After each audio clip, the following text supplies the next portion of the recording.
we brought it to Macau thinking that there would be a good appreciation for the game of poker, and we thought that people, once they got familiar with the game, would really take to it, and that's proven true.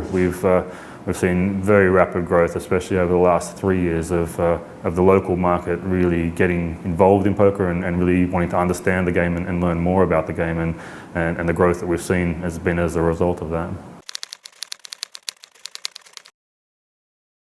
It's a unique market, and we need to make sure that we're catering for that unique market as much as we can. So we really learned to understand our market. Over the last 9 years, the events have grown from, some of our events had 30 players in the past, and we saw that as being successful. Those same events now are capturing 1,300 players and breaking records for this region. And I think a large part of that has been understanding the market and constantly honing what we do, and asking our players what works, what they like, what they don't like, and adjusting our product to suit them. In terms of the major events that we host, the Macau Poker Cup, which is the Red Dragon, which is extremely popular, it broke its own record. It set a record in 2016. It broke its own record earlier this year, and the recent one, which we held last month, is now the biggest freeze-out tournament in Asia. Freeze-out being people can only enter the tournament once, so once you're eliminated from the tournament, you cannot enter again. And we had 1,308 unique players turn up for that event, and for us, that's an amazing success, and the growth hopefully will continue into 2018 as well. The markets that are really starting to grow are markets like the US and UK and Europe. Players are starting to discover Macau for the first time and telling others about it. So whilst we certainly have our domestic market here, and it is continuing to grow, the wider global markets are starting to grow at a faster rate, as I say, as people discover Macau. Macau, for a lot of players on that side of the world, is a destination that they know very little about. I think there's a misrepresentation of the skill level within the Asia player base.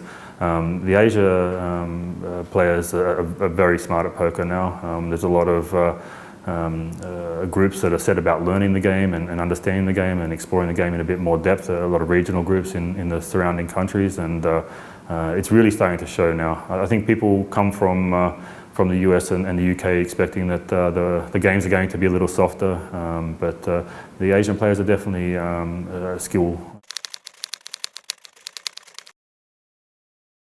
The strategy for the next 5 years is to deliver bigger and better. I mean, that'll start next month when we kick off the Asia Championship of Poker, the main event, with a 25 million guaranteed prize pool. That's unprecedented here in Macau.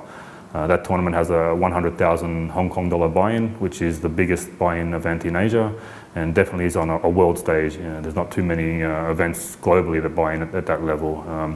So offering events like that just demonstrates to the global population that we are very serious about what we do, and we want to put on the biggest and the best events for both the domestic market as well as the wider global market. So the next 5 years is going to be making sure that we're doing all we can to grow the local market whilst also attracting the international visitors to Macau. The recent event held last month, as I said, it attracted for the main event 1,308 players, and that's an outstanding number for any event. But that was straight after the big typhoon that we had here, and it just showed the resilience that people wanted to come, they wanted to play, and even in spite of the weather conditions, that event was an amazing success. At the moment, the City of Dreams has been extremely accommodating for us. We have the whole level 2 of City of Dreams now, and for our recent event, we pretty much filled up that. At this stage, that space still offers us enough room to grow. So I think for now, we're pretty safe there. Japan is an interesting market, and I think we'd be very open to looking at moving into Japan, and definitely would be interested if Melco were to open a property there. Some things which I guess some people may not know about us and our operation and what we do contribute here in Macau. We hire quite a large group of local staff, event coordinators. At the moment we have more than 70 local Macanese staff working for us, predominantly 70 casuals and 11 full-time staff. Another thing people may not realise is over the time we've been in business here, we've donated quite a lot of money to local charities. That's over 7 million Hong Kong dollars we've donated since we established here, and that's also part of our commitment to Macau. We want to make sure that we're giving back and we're really supporting Macau as much as they've given to us.